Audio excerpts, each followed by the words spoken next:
예, 여러분들 다들 만나서 반갑습니다. 저는 이제 서버리스 쿠버네티스 리드 클라우드 런이라는 주제로 발표하게 된 이성우라고 합니다. 오늘 또 많은 분들이 모여주셔가지고 이 게더타운에서 같이 발표를 하게 됐는데, 사실 이런 발표 방식이 익숙치가 않아서 꽤나 신선하고 좀 낯선 경험을 이번에 했는데요. 이번 시간에 여러분들도 같이 재밌게 이번 구글 I/O 익스텐디드 더블 S 같이 즐겨주셨으면 합니다. 이제 본격적으로 세션을 시작하도록 할 텐데요. 그 전에 제 소개를 먼저 드리면요. 저는 현재 구글 클라우드 플랫폼의 MSP 중 하나인 이제 메가존 클라우드에서 GCP 솔루션 아키텍트로 재직 중인 이성우라고 합니다. 현재는 이제 구글 클라우드 플랫폼을 이제 집중적으로 다루고 있지만 전반적인 클라우드 기술에 이제 많은 관심을 가지고 있고요. 저는 지식을 배우는 것만큼이나 이제 그 지식을 공유하는 것 또한 중요하다고 생각을 합니다. 그래서 이런 제 생각을 나눌 수 있는 자리가 있으면 가급적 참석하려 노력을 하고 있고요. 같은 취지로 제 기술 블로그도 운영을 하고 있는데요. 구글에 이제 낭만 14 검색하면 나오는 첫 페이지가 제 블로그입니다. 잠깐 제 블로그 홍보 좀 하고 갈게요. 많은 방문 부탁드리고요. 그럼 제 소개도 이제 마쳤으니 본격적으로 세션을 시작하겠습니다. 모두들 이번 구글 I/O는 재밌게 보셨나요? 다양한 주제와 제품으로 굉장히 흥미로운 얘기들 많이 오갔던 것 같은데요. 개인적으로 저는 이제 클라우드와 관련된 주제를 유의 깊게 봤습니다. 클라우드 분야에서는 이번에 크게 AI와 이제 머신러닝 그리고 서버리스라는 세 개의 주제가 주로 등장했는데요. 모든 주제가 이제 흥미로웠지만 저는 특히 그 중에서도 이제 서버리스라는 주제가 가장 흥미로웠던 것 같습니다. 근데 혹시 여러분들 중에 클라우드 세션에서 서버리스 주제를 얘기하는 세션 중에 단 한 번도 빠지지 않고 등장하는 서비스가 있었다는 것을 눈치채신 분이 계신가요? 바로 GCP의 이제 서버리스 컨테이너 서비스인 클라우드 런이 이번 구글 I/O의 서버리스 세션에서 단 한 번도 빠지지 않고 등장했는데요. 이번 I/O에서 클라우드 런에 대한 언급이 많이 된 것은 그만큼 서버리스 기술에 대한 대중의 관심이 높고 구글은 클라우드 런을 중심으로 서버리스에 대한 소비자의 수요를 만족시키려 하는 것이 아닌가 하는 생각이 듭니다. 그래서 이제 본격적으로 나눌 주제에 대해서 언급을 시작할 텐데요. 바로 쿠버네티스가 서버리스를 만난다면 이라는 제목으로 일장을 시작하려고 합니다. 그 전에 잠깐 여러분께 질문을 하나 드려볼게요. 혹시 쿠버네티스를 구성하셨던 분들 중에 쿠버네티스를 사용하셨을 때 무엇이 가장 장애물로 다가왔었나요? 저는 개인적으로 클러스터의 운영이 가장 어려웠던 것 같은데요. 이 수많은 마이크로 서비스들을 관리하고 트래픽을 라우팅하는 작업이 만만치 않죠. 게다가 그 많은 파드들에게 CPU나 메모리, 디스크 같은 리소스를 분배하는 것도 쉽지 않았습니다. 게다가 쿠버네티스에는 이런 리소스 리퀘스트나 스케줄링, PBC, 페인트 같은 많은 개념들이 나와서 그저 컨테이너를 배포하고 싶었을 뿐인 많은 개발자들을 괴롭히는 모습을 제가 많이 봐왔는데요. 현재는 이 문제를 이 클라우드 서비스 프로바이더가 클라우드 환경의 리소스를 제공해서 어느 정도 해결할 수 있었습니다. 대표적으로 GCP의 매니지드 쿠버네티스 서비스인 구글 쿠버네티스 엔진, 즉 GKE를 사용하는 방법으로 이런 리소스의 유한성에서 벗어날 수 있었죠. 하지만 그럼에도 불구하고 문제에서 여전히 벗어난 것은 아닙니다. 여전히 복잡한 마이크로 서비스와 네트워크 레이어를 운영하는 것은 쉬운 일이 아니죠. 그런데 원래 이런 운영 측면에 버든을 덜기 위해 등장했던 개념이 원래 있었죠. 바로 서버리스가 그것인데요. 이 서버리스라는 개념은 예전부터 리소스와 운영에 대한 걱정 없이 개발과 배포에만 집중할 수 있도록 마치 서버가 없는 것처럼 서비스를 제공할 수 있다고 해서 붙여진 이름입니다. 그렇다면 이렇게 생각을 해보죠. 쿠버네티스에 이런 서버리스라는 개념을 접목하면 어떨까요? 운영하기 복잡한 쿠버네티스 클러스터가 이 서버리스라는 기술을 만나면 좀 운영에 대한 걱정을 훨씬 덜 수 있지 않을까요? 그래서 이에 대한 해답으로 구글에서 제공하는 서비스가 바로 클라우드 런 for 엔소스입니다. 그래서 이번 2장은 클라우드 런 for 엔소스에 대해서 알아보는 것으로 시작을 해보겠습니다. 이 클라우드 런이라는 서비스는요, 원래는 K네이티브를 기반으로 만들어진 서버리스 컨테이너 서비스입니다. 기존에는 쿠버네티스 클러스터와는 별개로 동작하는 독립된 서비스였죠. 하지만 현재는 이 풀리 매니지드와 폴 앤소스라는 두 가지 버전으로 다르게 서비스되고 있습니다. 그래서 원래 클라우드 런 풀리 매니지드로 이름을 바꿨고요. 클라우드 런 폴 앤소스가 나중에 추가된 버전이죠. 그리고 이번 세션에서 다룰 서비스가 바로 클라우드 런 폴 앤소스라는 버전입니다. 이 클라우드 런 폴 앤소스는요, 이 K네이티브를 기반으로 만들어진 서버리스 컨테이너 서비스인데요. 여기까지는 기존의 클라우드 런이랑 다를 게 없죠. 하지만 폴 앤소스 버전은 이제 쿠버네티스 클러스터 위에 서버리스 컨테이너를 올릴 수 있다는 아주 큰 특징이 하나 있죠. 그래서 구글 클라우드의 GKE와 완전히 통합된 환경에서 사용할 수 있는데요. 이런 장점 덕분에 새로 클러스터를 구성할 필요 없이 기존에 운영했던 클러스터 환경을 그대로 이용하면서 서비스를 배포할 수 있게 됐습니다. 그래서 쿠버네티스의 운영에 압박을 받고 있는 개발자와 운영자도 더욱 쉽게 클러스터를 운영할 수 있게 해줬죠. 이런 클라우드 런 기술의 기반이 되는 K네이티브는 원래 이 서버리스 컨테이너를 위한 오픈소스 커뮤니티 프로젝트였는데요. 현재는 이런 서버리스 쿠버네티스 기술의 선두주자인 프로젝트로 불리고 있습니다. 그래서 K네이티브를 사용하면 이벤트 드리븐 기반의 아키텍처나 혹은 쿠버네티스의 많은 부분을 수상할 수 있는 기능을 사용할 수 있고요. K네이티브 자체는 오픈소스 기술이기 때문에 온프레임이나 다양한 환경의 쿠버네티스 클러스터와도 호환이 가능합니다. 근데 이 클라우드 런 폴 앤소스는 이런 K네이티브의 장점과 기능을 그대로 유지한 채로 구글 클라우드에서 사용할 수 있게 해주는 서비스라고 할 수 있겠는데요. 기존 GK 클러스터에 사용하던 네트워크 레이어나 네임스페이스를 그대로 사용할 수 있기 때문에 원래 운영하던 클러스터 환경에 그대로 서버리스 컨테이너를 추가할 수 있다는 장점이 있습니다. 그리고 기존의 클라우드 런이 쿠버네티스와는 완전히 분리된 구조였다면 폴 앤소스 버전을 사용했을 때는 컨테이너가 들어있는 파드가 실제로 쿠버네티스 클러스터 안에서 뜨는 것을 볼 수 있을 정도로 굉장히 통합된 환경을 지원하고 있는데요. 그럼에도 불구하고 라우팅이나 스케일링 같은 좀 귀찮고 또 운영하기 번거로운 부분은 모두 클라우드 런 폴 앤소스가 알아서 처리를 합니다. 그래서 개발자는 그저 개발하고 배포하기만 하면 이미 완성된 클러스터가 만들어져 있는 그런 환경을 구성할 수 있는 굉장히 편한 서비스인데요. 추가적으로 이 엔비디아의 GPU를 사용할 수 있기 때문에 이런 머신러닝 같은 병렬 처리가 중요한 워크로드에 적합한 서비스를 띄울 수 있다는 그런 기능도 가지고 있습니다.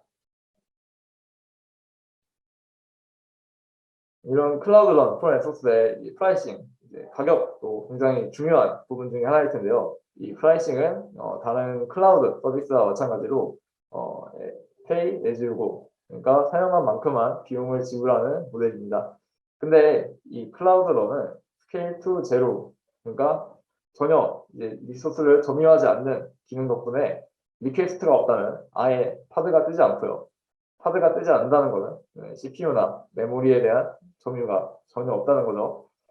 그래서 사용자는 딱 리퀘스트가 들어와서 파드가 실행된 만큼만 비용을 지불하면 됩니다. 그래서 이런 비용 측면에서나 리소스의 사용 측면에서나 더 효율적으로 서비스를 띄울 수 있다는 장점도 있죠. 이런 클라우드 런 폴 앤소스는 크게 이제 서비스와 리비전이라는 두 개의 핵심 파트로 나눠지는데요. 서비스는 요청에 따라 컨테이너들을 띄워주고 요청 수에 따라서 자동으로 스케일링까지 해주는 역할을 합니다.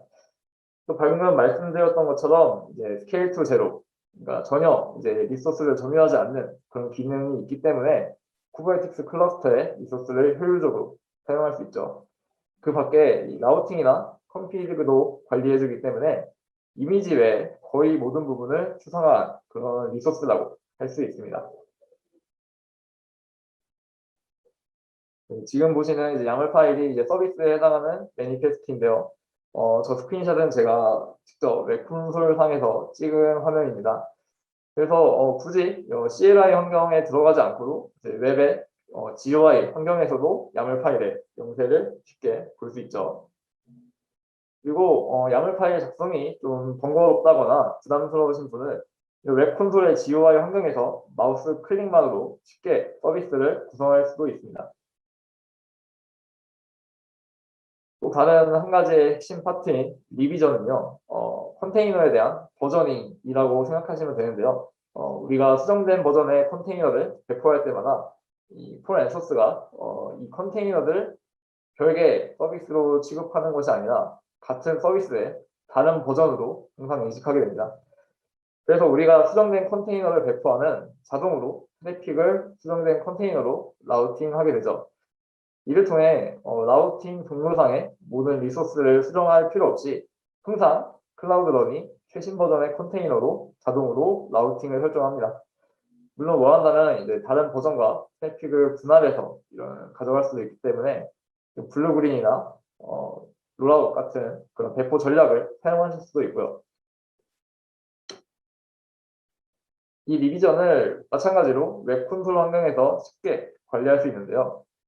만약 제가 다른 버전의 컨테이너를 배포한다면 이 리스트에 리비전이 하나 더 추가돼서 트래픽을 어떻게 스플릿할 것인지 쉽게 설정할 수 있고요. 물론 원한다면 CLI 환경에서도 모두 컨트롤하실 수 있고요. 사실 제가 이렇게 설명만 드리는 것보다 데모 한 번 더 보는 게 더 이해가 쉽고 빠르시겠죠? 그럼 이제 제가 클라우드 런 폴 앤소스로 구성한 GKE 데모를 같이 한번 보도록 할 텐데요. 이번 데모는 이런 상황을 한번 가정해 봤습니다. 우리가 이제 이미지를 원하는 사이즈로 리사이징 한 다음에 워터마크를 넣어주는 작업을 구성해야 하는 그런 작업이 필요하다고 가정을 해봅시다. 추가적으로 이미지의 카테고리를 나눌 수 있는 이제 라벨과 이미지 안에 존재하는 텍스트도 추가적으로 추출하고 싶은데요. 이 작업을 수행하는 쿠버네티스 클러스터를 클라우드 런 폴 앤 소스를 사용해서 간단하게 구성해 보겠습니다. 그 아키텍처는 다음과 같이 구성할 수 있는데요. 유저가 이제 구글의 클라우드 스토리지 안에 이미지를 넣으면 이미지가 적정한 이미지인지 필터링 한 다음에 라벨링과 리사이징, 워터마킹이라는 작업을 순차적으로 수행한 다음에 다시 스토리지로 아웃풋을 내놓는 그런 아키텍처로 구성되어 있는데요. 간단히 말씀드리자면 이 GKE 기반의 쿠버네티스 클러스터가 아래에 있고 그 위에 클라우드 런 폴 앤 소스 컨테이너가 애드온 방식으로 뜨는 방식이라고 생각을 하시면 될 것 같아요. 이게 이제 GCP 웹 콘솔 상에서 본 리소스인데요. 이 GK 클러스터는 이제 실제로는 이 K네이티브를 구동하는데 필요한 필수적인 서비스 말고는 아무것도 띄우지 않은 상태로 설정해 놨습니다. 그리고 실질적인 작업을 하게 될 이제 클라우드 런 폴 앤 소스 리소스들인데요. 각 작업별로 서비스가 하나씩 띄워져 있는 것을 볼 수 있죠. 이 리소스는 이제 GCP 환경을 사용해서 CLI 커맨드나 웹 콘솔로 생성해도 되지만 YAML 파일이 더 익숙하신 분은 평소에 쿠버네티스 YAML 파일 작성하듯이 이 서비스들을 생성하실 수도 있죠. 그리고 이 이미지 프로세싱 작업은 스토리지에 이미지를 넣는 순간 이 클라우드 런 폴 앤 소스 서비스가 트리거링, 그러니까 발동한다는 거죠. 트리거링 되어서 파드들이 이제 슬라이드에 제가 적어놓은 순서대로 순차적으로 파드가 뜨게 됩니다. 이렇게 어떠한 트리거링이 작동되고 순차적으로 순서를 보장하는 아키텍처를 이제 이벤트 드리븐 방식이라고 하는데요. 이런 이벤트 드리븐 방식으로 아키텍처가 구성되어 있기 때문에 저는 작업 간의 순서를 보장할 수 있게 되었습니다. 그 말은 이제 이전 작업이 실패하게 됐을 때는 다음 작업으로 넘어가지 않는다는 말이죠. 예를 들면 사진에 이제 희미하게 구글 클라우드 플랫폼이라는 워터마크를 붙이는 작업은 그 전에 이제 이미지를 리사이징 하는 작업이 성공한 다음에만 수행하는 것을 보장하게 됩니다. 그리고 제일 중요한 것은 오직 서비스가 트리거링 될 때, 즉 제가 스토리지에 이미지를 넣을 때만 이 파드가 실질적으로 뜨게 된다는 건데요. 지금 보시는 화면은 트리거가 실제로 작동을 해서, 그러니까 제가 스토리지에 이미지를 넣어서 파드가 떴을 때 이제 노드의 화면을 제가 스크린샷을 캡처한 겁니다.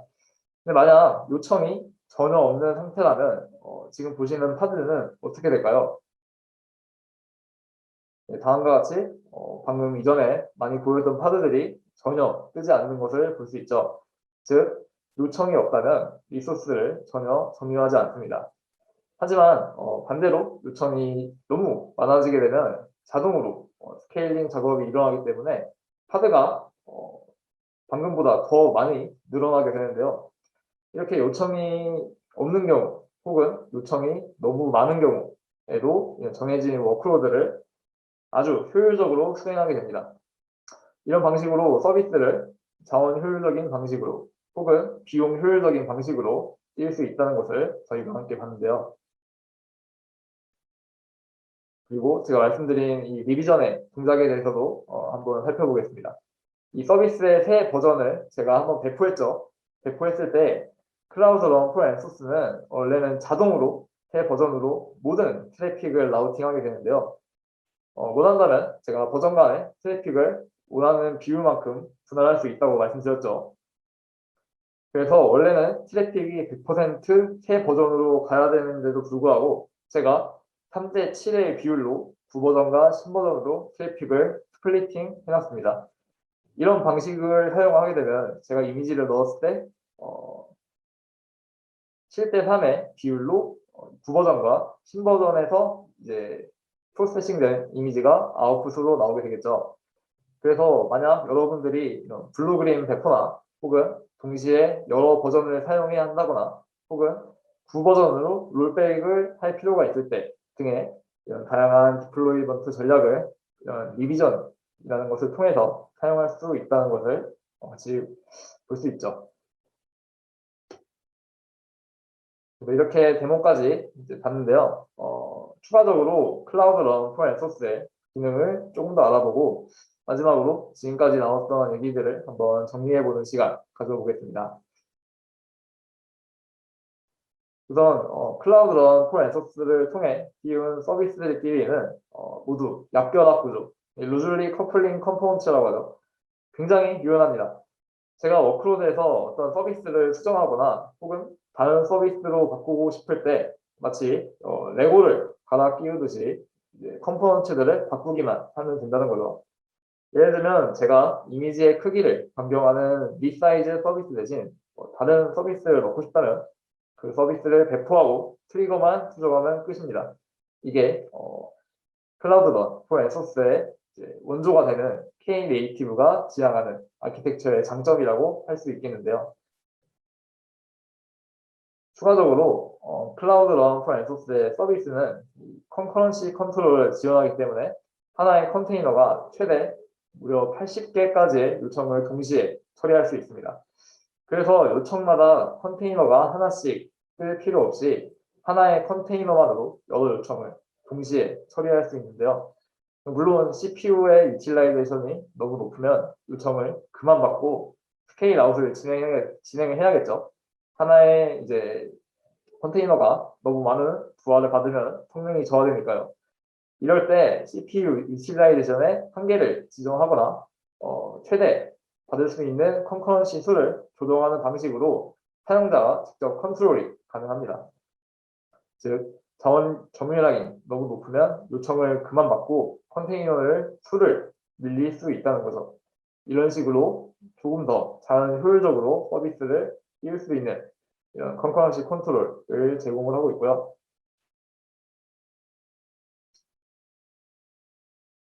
단 이런 클라우드 런프 앤소스를 사용하실 때 레이턴시와 관련해서 주의하셔야 할 점이 하나 있습니다.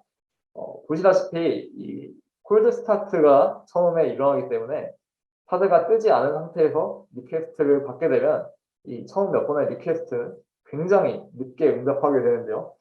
이 슬라이드에서 좀 조그맣게 잘 보이진 않지만 무려 피크 레이턴시가 1분 30초가 넘어갑니다. 이건 아무래도 제 컨테이너가 좀 무거운 탓도 있겠지만 아무리 그래도 1분은 좀 많이 느린 것 같은데요. 그래서 응답 속도가 중요한 워크로드에서는 최대한 컨테이너를 가볍게 구성하시거나 최소 인스턴스를 한 개로 고정해 놓는 방식으로 어느 정도 문제를 완화할 수는 있습니다. 이걸 이제 원 스타트라 해가지고 파드를 이제 한 개 이하로 못 내려가게 하는 이런 설정을 할 수 있는데요. 근데 아무래도 그렇게 설정을 하게 되면 이제 클라우드 런프 앤 소스의 가장 큰 장점 하나를 잃어버리는 셈이 있으니까 아무래도 레이턴시에 예민한 경우에는 사용하지 않는 게 가장 마음이 편한 것 같습니다.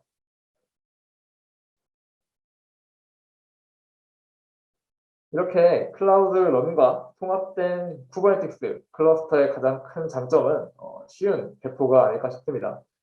실제로 이 쿠버네티스 환경을 구성해 보신 분들은 다들 아시겠지만 이 클라이언트한테서 리퀘스트 하나 받기 위해서는 이 인그레스부터 시작해서 로드 밸런서, 서비스, 디플로이먼트에 이르는 이런 트래픽 라우팅을 구성하는 작업이 굉장히 어려운 일이고 쉬운 작업이 아니었죠. 제가 슬라이드에는 이 정도 구성만 넣어왔지만 사실은 이제 온전한 쿠버네티스 클러스터를 프로덕션 레벨에 이제 이르는 이런 완성도를 가지게 하기 위해서는 굉장히 많은 시행착오가 필요했습니다. 하지만 클라우드 런 for 앤소스를 사용하면 아까 제가 말씀드린 모든 구성 요소들을 추상화시켰기 때문에 이제 개발자나 운영자 입장에서는 관리하고 운영할 포인트가 굉장히 사라진다는 거죠. 그래서 결국에는 개발자는 어떤 컨테이너를 배포할 것인지 그리고 어떤 작업에 의해 트리거링 될 것인지만 작성하면 됩니다. 그래서 이런 네트워킹 폴리시나 마이크로 서비스의 운영 같은 번거로운 작업에 많은 시간을 들이지 않아도 쉽게 쿠버네티스 클러스터를 운영할 수 있다는 장점이 클라우드 런프 앤 소스의 가장 큰 장점이라고 할 수 있겠는데요. 지금 이 슬라이드도 보시면 아시겠지만 뭐 이것저것 많은 컴포넌트들이 있는 것 같지만 사실 제가 파일을 작성하고 띄워야 되는 서비스는 단 2개, 서비스와 트리거 2개밖에 없습니다. 단 이 클라우드 런 포 에소스 서비스가 뜨는 기반이 되는 GK 클러스터에는 이스티오나 다른 인그레스 컨트롤러를 몇 가지 설치를 해야 된다는 그런 리콰이어먼트가 있긴 한데요. 그래도 기존의 쿠버네티스 클러스터를 운영했던 그런 난이도에 비하면 굉장히 낮은 난이도를 이 클라우드 런포 에소스로 구성할 수 있죠. 그래서 지금까지 클라우드 런포 에소스에 대해서 얘기를 같이 나눠봤는데요. 잠깐 요약을 해보고 넘어가겠습니다. 일단 클라우드 런포 에소스는 서버리스 컨테이너 서비스고요. 사용한 만큼 지불하는 Pay as you go 프라이시 모델을 사용하고 있고요. 효율적으로 리소스를 사용 가능하게끔 해줍니다. 그리고 기본적으로 이런 서버리스 컨테이너 서비스는 아무래도 스테이트풀한 워크로드보다는 스테이트리스한 워크로드에 적합하겠죠. 추가적으로 스케일2 제로 기능을 통해서 리소스나 비용을 효율적으로 사용할 수 있지만 콜드 스타트가 일어날 수 있다는 그런 단점도 명심을 해주셔야 되고요. 두 번째로는 이제 오퍼레이셔널 버든을 아주 많이 덜 수 있다. 왜? 네트워킹에 대한 레이어를 추상할 수 있고 이런 오토 스케일링이나 라우팅 같은 부분을 자동으로 해주기 때문에 그리고 트래픽 스플리팅 같은 버저닝도 굉장히 편리하게 해줄 수 있다 라는 점을 제가 말씀드렸고요. 그래서 결과적으로 이 GCP와 통합된 이런 환경이기 때문에 기존에 존재하는 이제 클라우드 스토리지와 굉장히 잘 결합이 되어 있는 것도 제가 보여드렸습니다. 그래서 이런 루즐리 커플드 아키텍처를 이제 사용하게 됨으로써 마치 레고 조립하듯이 쉽게 모듈을 갈아 끼울 수 있다는 점도 말씀드렸고요. 그래서 이렇게 제가 클라우드 런 앤 소스로 쿠버네티스 클러스터를 쉽게 구성하는 방법에 대해서 같이 말씀드렸는데요. 이번 구글 I/O에서 클라우드 런으로 쉽게 컨테이너를 배포하는 방법에 대해서 이제 소개한 것을 제가 봤는데 이번 세션이 구글 I/O 익스텐디드인 만큼 단순하게 이제 컨테이너를 배포하는 것을 넘어서 쿠버네티스 클러스터에 마치 애드온처럼 서버리스 컨테이너를 올리는 것도 가능하다는 것을 제가 보여드리고자 이번 세션을 준비했습니다. 그래서 제가 준비한 이제 세션은 여기까지고요. 나머지 이제 이번 구글 I/O 익스텐디드 세션을 이제 마저 즐기셨으면 합니다. 저는 이제 여기서 인사를 드릴 거고요. 이따 Q&A 세션에서 함께 뵙도록 하겠습니다.